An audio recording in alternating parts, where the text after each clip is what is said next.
disposición derogatoria. Si ya no sirve para amar sin límites, derogo mi locura.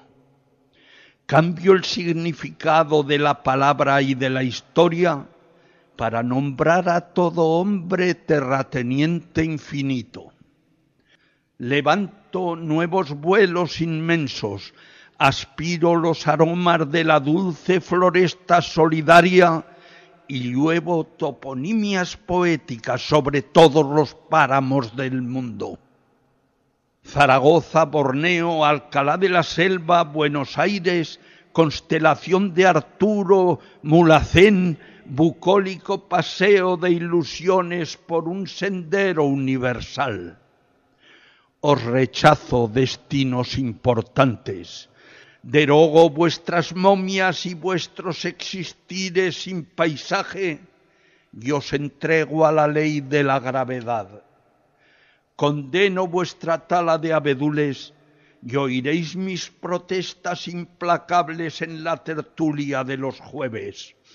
Mi tronco es uno más entre las selvas explotadas, porque sigo el principio de solidaridad. Mi voz es una más entre los grillos ofendidos y actúo de solista sin fronteras en el coro pomposo de las nubes.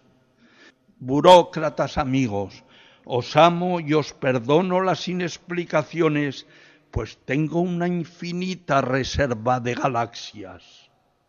Congéneres amigos, me despido de todo realismo, menos de aquel que queda por soñar.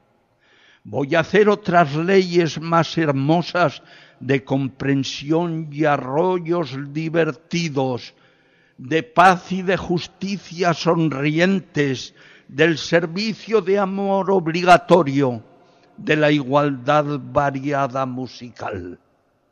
Pretendemos un cosmos caótico y hermoso donde se recupere la esperanza perdida y la ilusión aquella de paz y de arco iris que carece de límites. ¿Se apuntan voluntarios?